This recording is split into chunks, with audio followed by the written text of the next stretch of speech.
Hello, I'm back from a very pleasant duty with grandkids. Okie doke.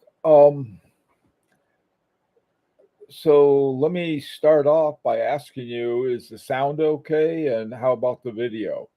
Uh, I we had some problems at one time with some buffering, and I think I know what it is or what it was, and I hope I fixed it. Hey, Redman, good to see you.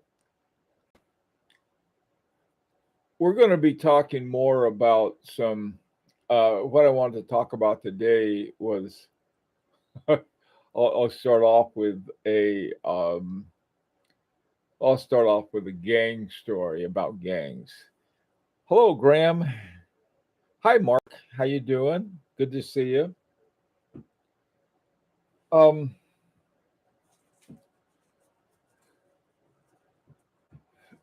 Tomorrow, what I want to do, I wanted to. Hey, Rancher. Uh, Tomorrow. Oh, thanks, Mark. Uh, Tomorrow, what I wanted to do, I wanted to have a something that looked like more like an organizational chart. Uh, Today, I'm just sort of going to wanted to go through some things and talk about organizational possibilities. So we'll do that. Hi, Ipar. Owen, good. Hey, Owen. Oh, and I was just bragging about what a good job you did on the write up for our watch. And the for any of you who haven't seen it, you got to take a look at the Grand Prix entry for the Lyrique Etude number one, and the write up that our magic tongue orator writer did. Thanks again. Hi, Dom. Hey, Canadian Watch Monkey Junior. Good to see you.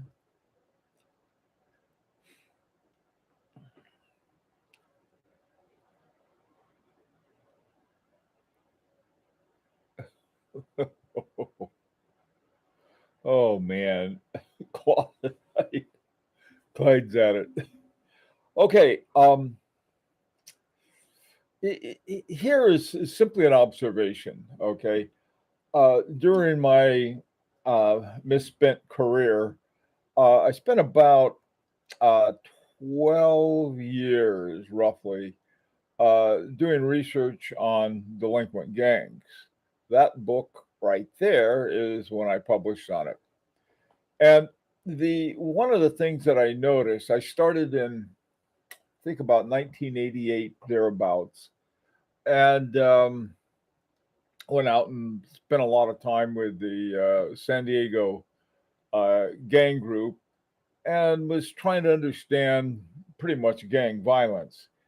And so, in the course of that, I noticed something. I was finding out about a lot of these gangs and why they were fighting each other. And this one gang, I think it was called Shelltown, had been fighting another gang called the Lomas. And I asked this one guy, I said, "How come you guys are fighting?" I said, "Why is it enemies?"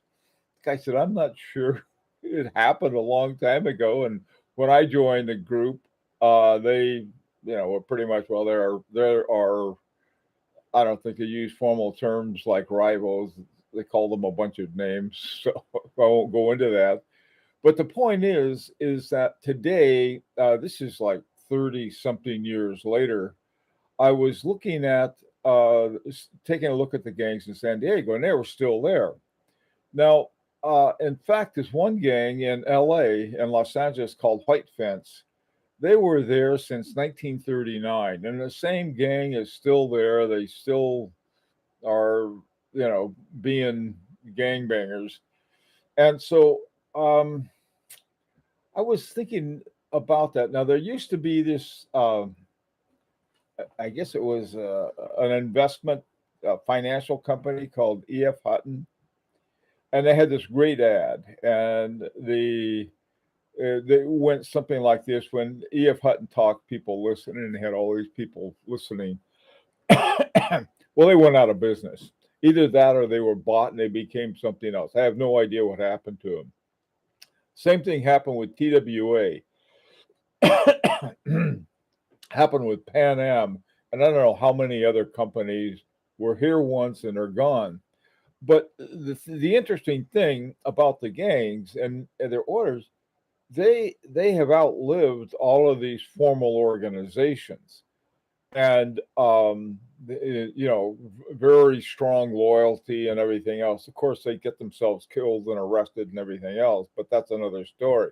The fact is how is it possible for them to keep the organization they have? Now, a lot of times, the police and some uh, some researchers are, they'd go on about, well, there's a president, and you do this and this and this, and if you get the head of the snake kind of mentality, it fizzles out. Well, it's not true because they're not organized that way. They have a very different kind of organization, centered around different groups of people who are, well, they refer to them as cliques, but another way to look at them, if we take it over to watch collectors, you have groups that are interested in Rolex, Omegas, and on and on and on.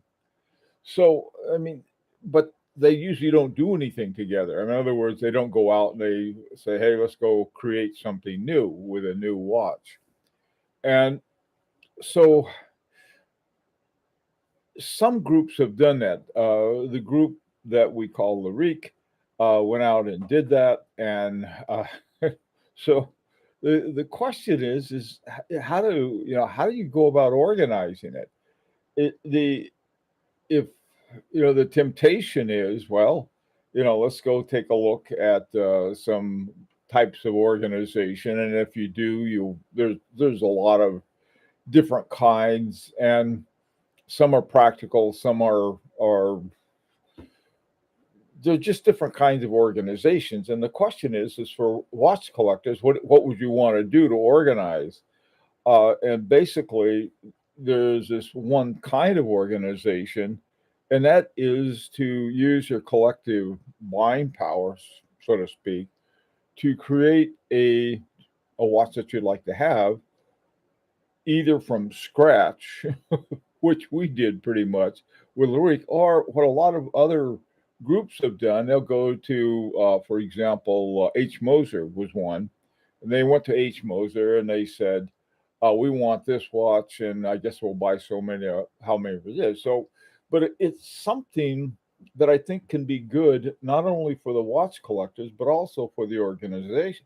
I mean, for the watch, for watch sellers. For example, if you're selling, it doesn't matter, Patek Philippe's or Parmigiani's or you name it, and people come up and say, "Hey, we're going to buy X number of watches from you. Will you give us a one of two things, or possibly both? One is a good price on it, something other than what you got for retail, and two, would you make some kind of special feature for it, like they did with H. Moser? They had a bezel put on combination watch that was made up of a Streamliner and a Pioneer. But I'm not sure how that group is organized. They seem to be a little more formal. But the other aspect of the organization, which makes it really interesting, is the fact that the organization, like Larique, did it over with most people who didn't know each other at all. They did it online. They did it during the pandemic, and they did it with all these different countries. I think we finally counted there were like 15 countries or 16 countries, something like that. And but the question is it sustainable as an organization, or should you simply create new ones as you go along? You get a bunch of guys together and say, "Hey, let's go out and do this." The opportunities, I think, would be fantastic. The dangers, of course, are going to be, somebody's going to go in there and try to scam everyone. And it turned out that there was a lot of money involved. So obviously that's going to attract people. So the question is like, how do you go about what would optimize such an organization where you can be really creative on the one hand, you can get a great watch, and you can get it for a price that you'd never be able to afford otherwise. So, any ideas that you have on that? Yeah, uh,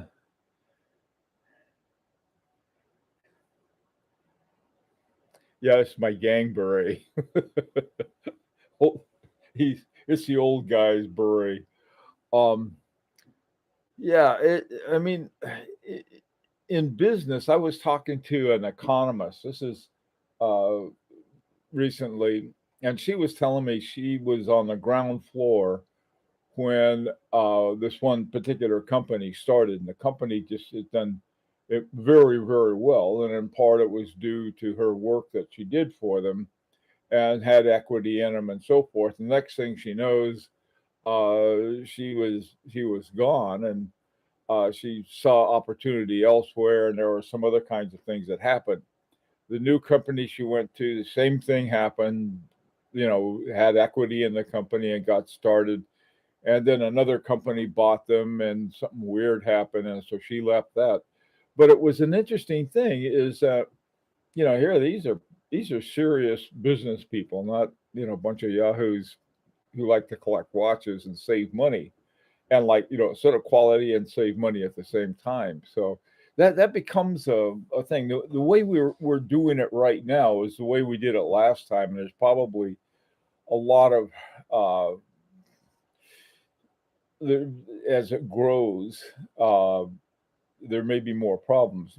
Essentially, what we do is we use that sort of a pretty much open uh, Facebook page called Pure Horology, and a Pure Horology is a planning page. I mean, it's where people go and they say, "Okay, this is the kind of watch we want. We'll get a bunch of guys together, and we'll be able to afford it." And yeah, that's pretty much it. And then they go off and they say, okay, well, let's set up a place where we can, sort of concentrate on our watch and not have, everybody kibitzing about it, who's not involved. And then there's the whole issue, the financial issue.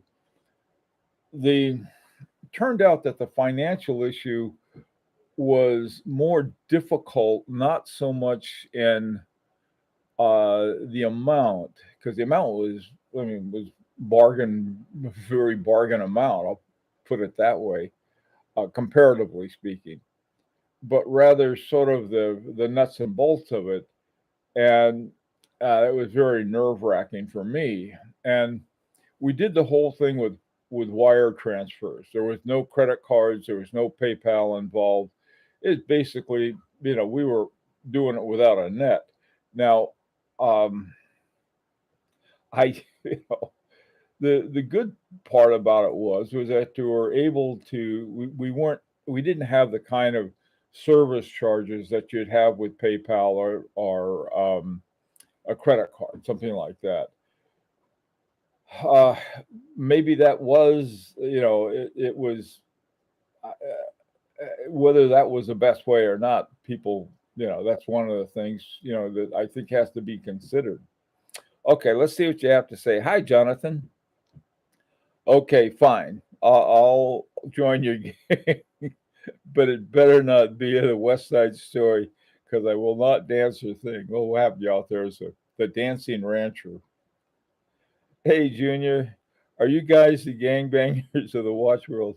No, no. We're sort of like I don't know. I guess the organizers are the I mentioned gangs because here you have something that was fairly sustainable over years. Now, a lot of that is connected to neighborhood and stuff, but that's one of the interesting things about the internet. You have sort of these neighborhoods made up on the internet, Facebook neighborhoods. Or another thing we had was that we had this WhatsApp neighborhood. WhatsApp, by the way, I would very much recommend because you have a lot more security, and than you'd have, let's say, for Facebook. APAR, can we build on what was already done and learn from Lyric? Leverage the same design movement, possibly just change the dial and hands. Why start from square one? Yeah, we've discussed that a lot, and uh, that's one thing we'd like to try with a new watch, with a new dial and new numbers and everything else.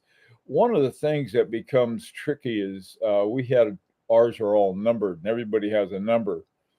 Well, getting everybody the number they want had turned out to be a real nightmare. You can have a limited edition, a limited number, and simply have we're having 50 or 70 or 100 or how many ever, but you don't, your watch says yours is a limited edition of X number, but you start putting numbers on it and have people assigned to those numbers, then it becomes tricky.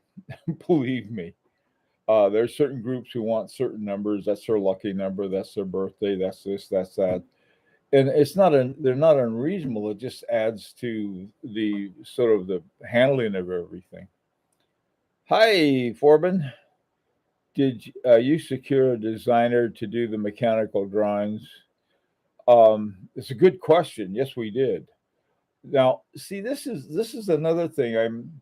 I've got a lot to learn about this. Now, there may be some uh, designers are there may be some fairly popular movements that already have all of that done, and they can be much less expensive. Now, we're talking about ETA and Solida.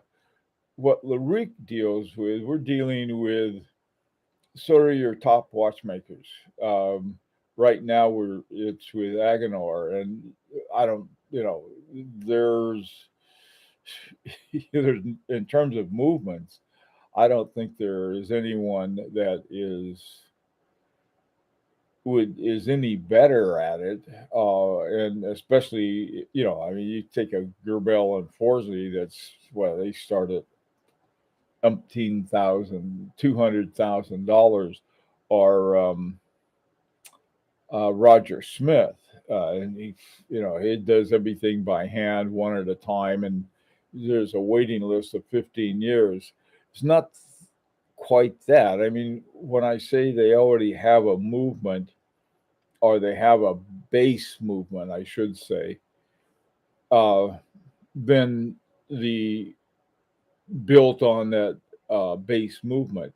Now, at some point, if the base has to be changed, then you're getting into a lot more novelty, so to speak. Um, yeah, uh, Rancher, I agree.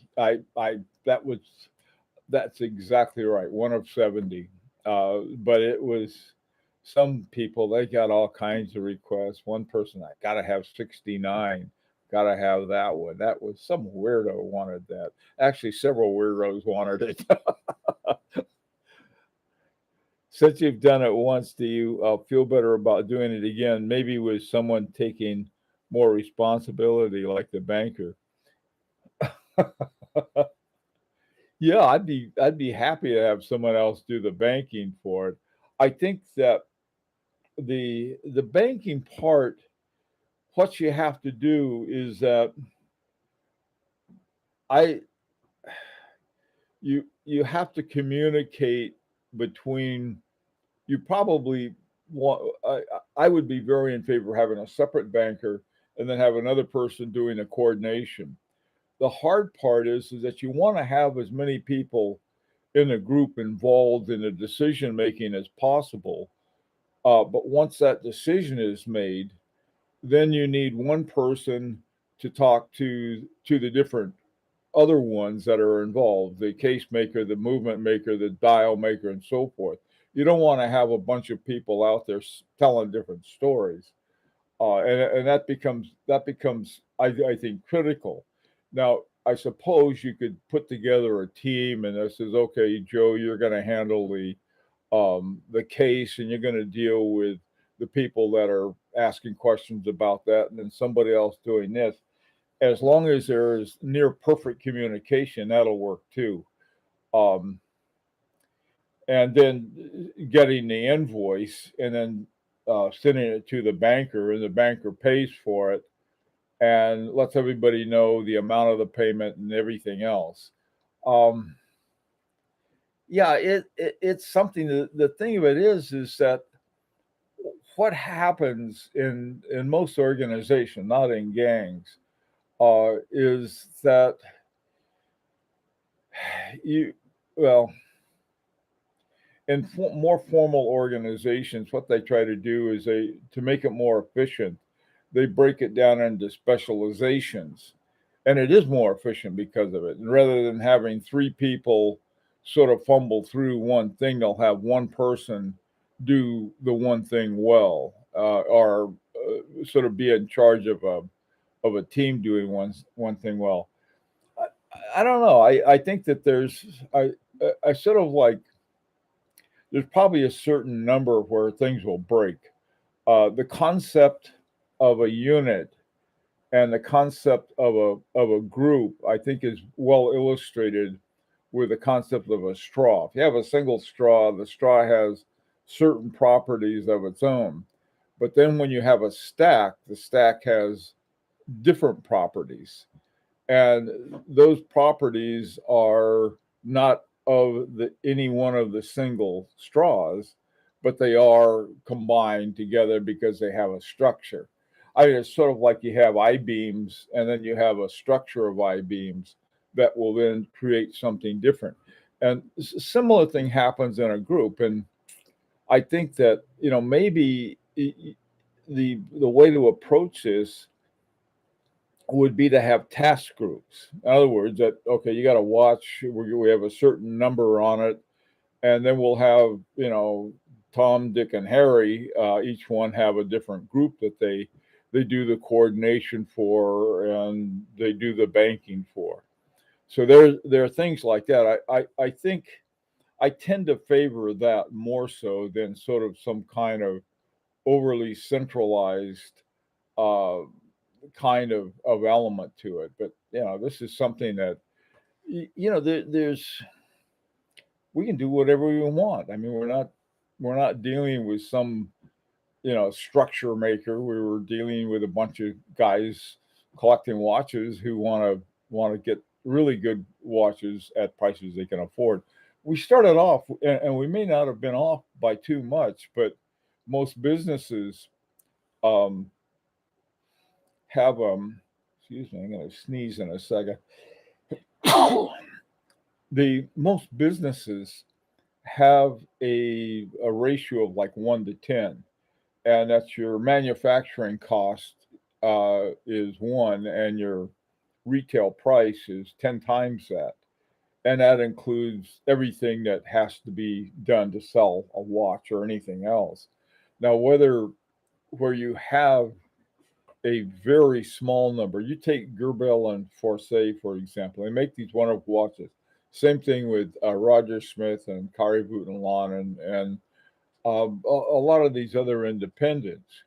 And in a way, we're our own independent. And we, 100 watches. I mean, what? Rolex makes $1.5 million a year, and Patek Philippe around 50,000. We're 100 would be uh, not something a big watchmaker wants to deal with.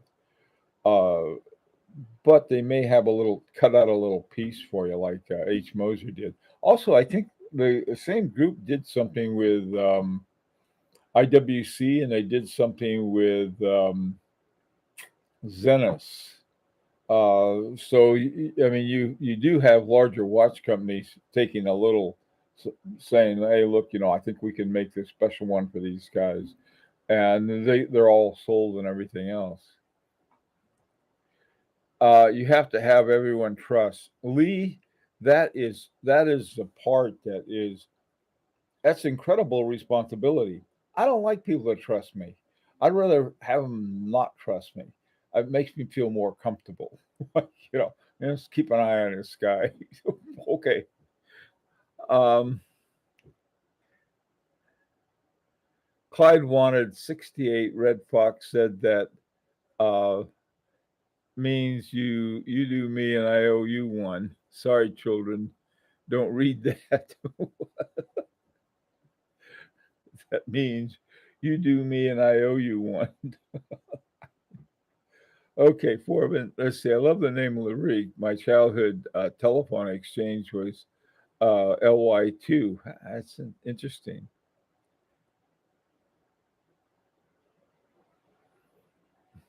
Boy, what happened to all of the messages that have been retracted? No, a micro brand. Oh no, man, that's the whole note of a. See, I think micro brands they're in it, and not in a bad way. They usually make watches using relatively cheap movements, and you know that's that. Dominic, a treasurer, a committee, and a chairman. Yeah, um,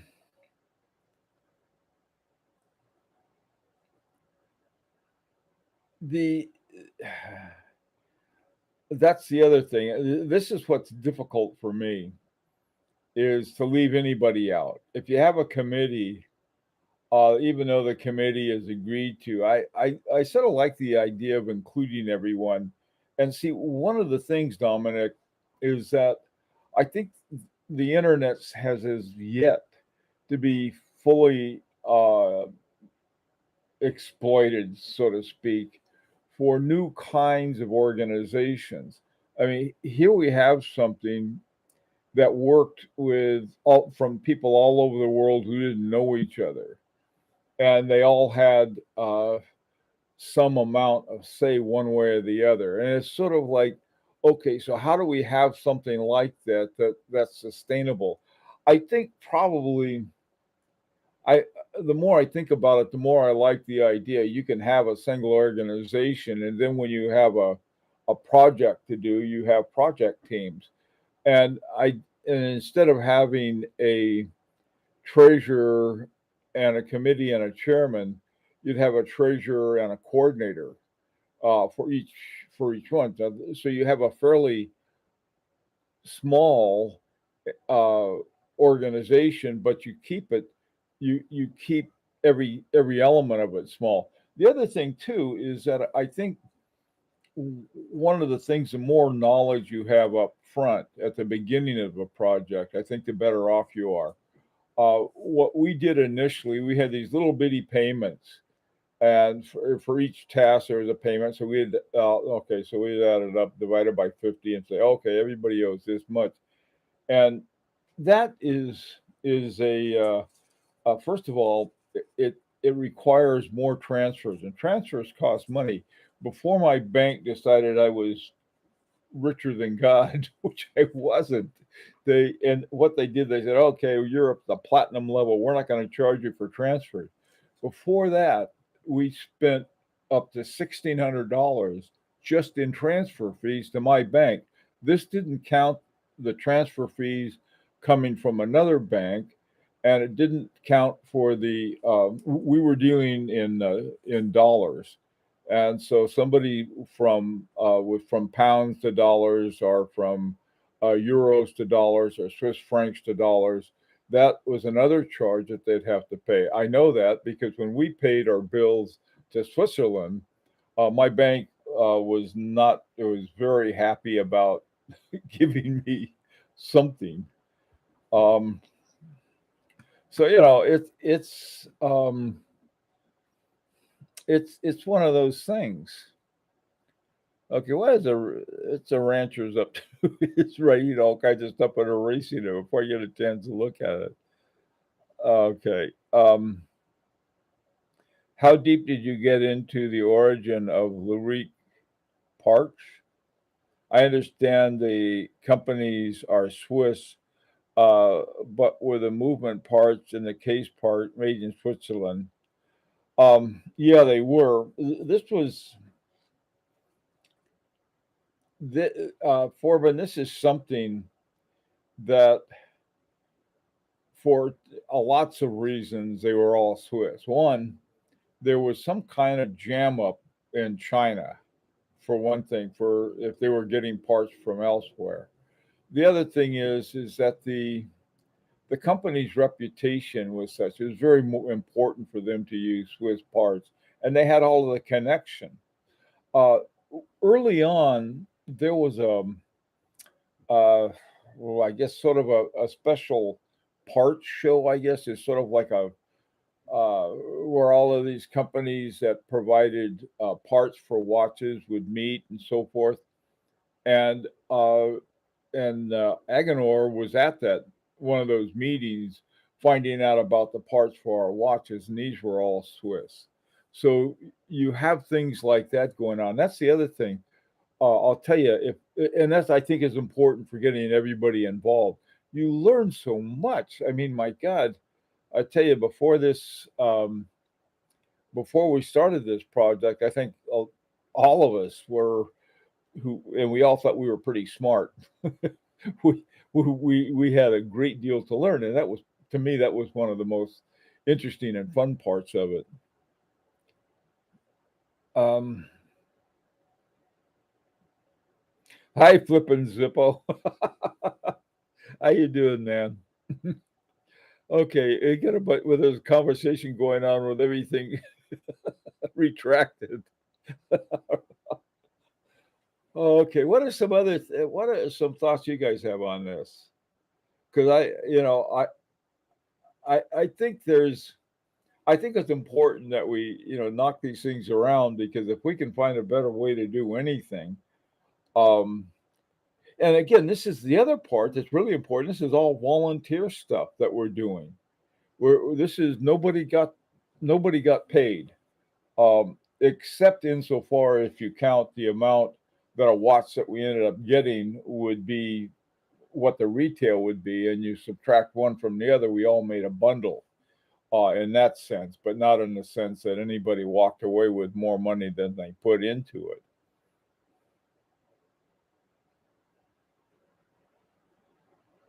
Yeah, Rancher, that's a good point. Rancher makes another good point on this. Is that is this because we did it sort of like a lot of companies were looking for business because here they had been sort of shut out because of the pandemic. And so, here we were, Johnny on the spot, whether they would have accepted us or give us the bum's rush. And I think that if we are able to sort of get our foot in the door, and we'll put the ranchers' big foot in the doors, that we can, and knowing now what we know, because we know a lot more and we know what we're worth, I think we can sustain it.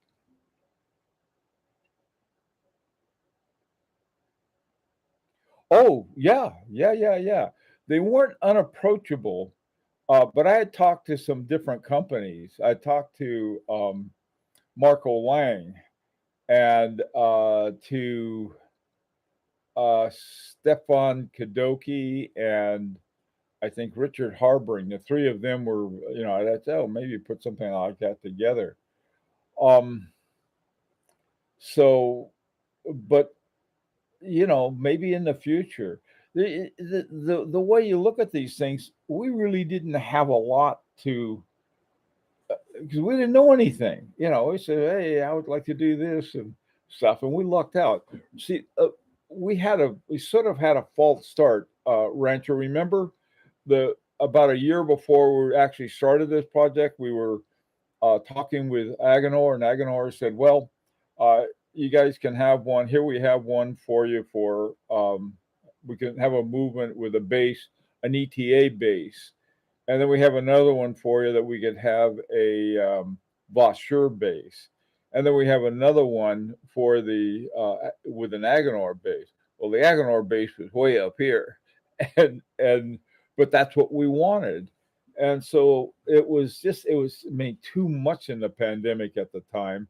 And so so I think it was 2021 when we finally, I think it's 2021, good grief. It's been a while now that we went back, and what we did, I think, and this is important. We asked him and say, look, is there some kind of base movement? We wanted to start with something really simple before we had something more elaborate. And so Now we went back with something simpler and ended up just hitting all the right spots. And I'm hoping that it'll, once we have the watches.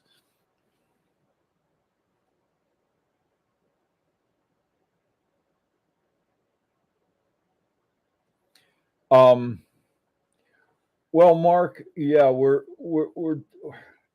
I don't think we're what Mark's question's a good one. We have a lot of stuff we find out what we can use by what our movement's going to be by talking to the people who make the movements. Now, right now, there's four, I guess, where you can get really good movements, uh, and some of them are bespoke, and other ones aren't. Uh, in fact, most of them aren't. There are two that Langenheim have. It's not Langenheim. It's something called UWD, but they're connected to Langenheim. And there's a 33.1 and 33.2, which were made by Marco Lang before he left to start his own Marco Lang watches.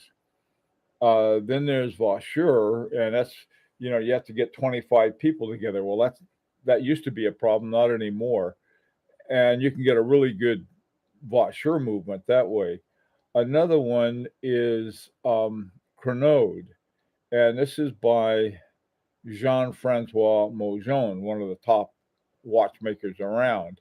And the other one is the one we went with, and that was Agenor. Now, it's hard to say, which which direction we're going to go, or maybe uh, after we're finished with this one, we might talk to somebody else. I if we are at a point where, let's say, for example, Agenor says, well, you know, um, we're going a little different direction, so we don't want to deal with somebody really small like you or something like that. We're going to have to look around, and I think there are other options. The ones by Crenode right now, there are a number of different options. The way that I think it's called the C101 is set up, and there's all kinds of different options you can have with that. That's a 5-day windup. The Crenode 102, which is the most economical one, is an automatic, and that's pretty much that's pretty much an off the shelf one. Now there may be some kind of things they may do to soup it up for you, and if you go to the Vaucheur it's called Manufacture Vaucheur VFM or Manufacture Vaucheur Fleurier. They have a ton of different movements, uh, but really what they are, I think there's like two or three different movements, and then they have all these variations in them. So you have, it's like the kind of thing, and there may be there's this French guy would love for him to make us watch it, but this guy is he's a young guy and he charges a fortune, so he wouldn't. So he'd sort of be out of the thing. I got some other nefarious plans I keep my mouth shut about. In-house movement, please. Yeah. Well, how can it be part of this watch project? Eugene, this is what we were talking about. This is a sign up on the Facebook page, Pure Horology, and then we get talking about that, and then a then a subgroup from Pure Horology. Then they get together into a watch project. Hi, Jose. Is it Jose? I know I'm not pronouncing it right. Did you show the watch you are wearing today? Oh, sure. Yeah, this is my H. Moser Endeavor center seconds with a Jean Rousseau strap.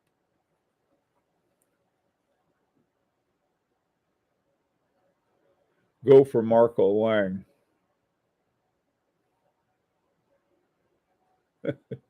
Okay, what's Rancher? Wang and Heim. They're based in San Francisco.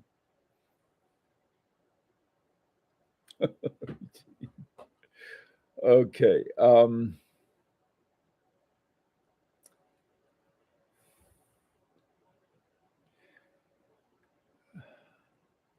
Graham, okay, the suppliers have been really good to us, and they are top notch. That's the other thing too.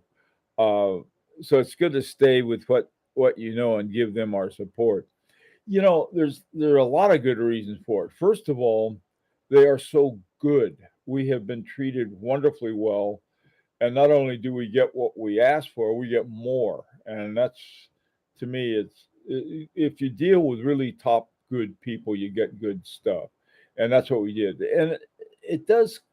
It's going to cost you a little more, but not that much. I mean, ours will be, I think it'll work out to around 8,000 a watch. And it would be clearly, in the 30,000, $40,000 range otherwise. So include the charity element, they will go for it because it'll help them to improve the watch brand image.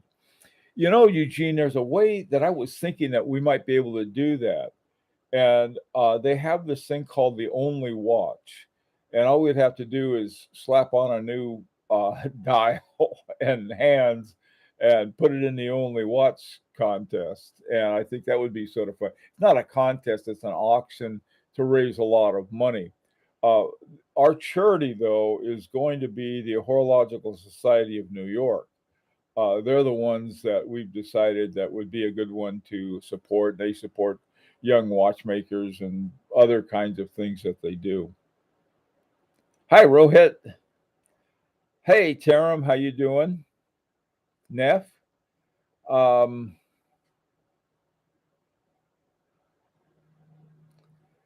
okay, let's see. An old timer and an oh, got a fellow old timer. After almost 2 years of uh, pandemic disruption, thrilled to learn that you're creating a watch. All the very best. Thank you. Um, yeah, Lee, that's the other thing. We do have good relationships. Whenever there was a meeting that involved the rancher, we'd send the rancher to do something else. Say, rancher, here's some sand that would you mind taking that to the beach? And so we had a meeting, and oh, we're sorry, rancher couldn't be here. So we ended up with really good relationships. Hey, Oliver. Do I get this right? You want to create a watch together with people here forming a buyer base like Nomos Watch Club just did? I tell you what, Oliver, take a look at the Grand Prix, the entries in the Grand Prix, and our watch is under the name of the company is Lyrique, Lyrique. The watch is called Etude Number One, and there's a big write up that'll give you all the details of not what we want to do, it's what we have done. So we're on another. We're dealing with sort of a different position. That was what we started as. What we ended up with is an actual watch. What is your FB name? Deleted my FB because I am not a fan of Suckelberg. Yeah, I can understand that. There we have some people that feel the same way. The one that it's handy though. It's sort of a handy thing. It's called Pure Horology. Is sort of the one that we're using for organizing whatever next thing we do.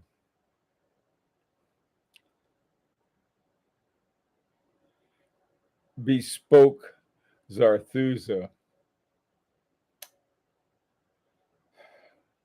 few years ago, I was in Prague and I ran into Kafka, or what was a lot of Kafka stuff. And he introduced me to Zarzuza. Okay, let's see. Neff. Thank you, sir. I think you're ready for a tourbillon. Split Kano perpetual calendar, constant force. You bet, Neff.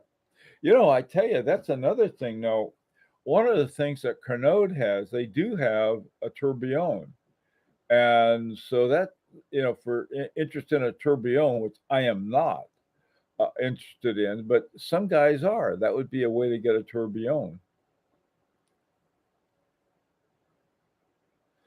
You like the lugs in the case on a watch, Rohit. Man, I don't blame you. See, this is the thing about really dealing with top people. And the way you find top people is you ask other top people who they recommend.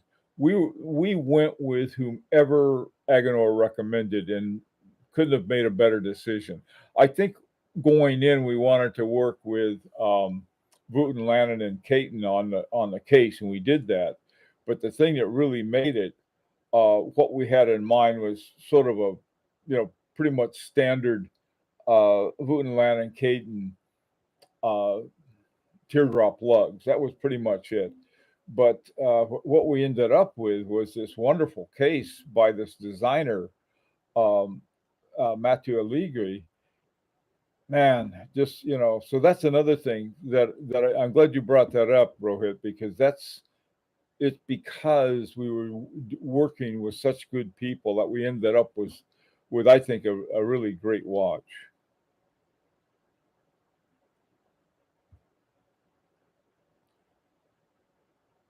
Neff, I'm actually not a turbo fan. I prefer different constant force. Thank you, Neff. I would love, there's all kinds of little constant forces I would love to see.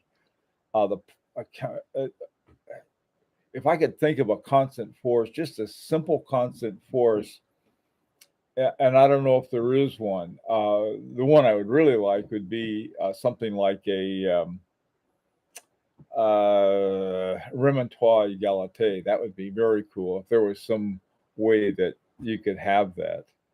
Linear spring, yeah.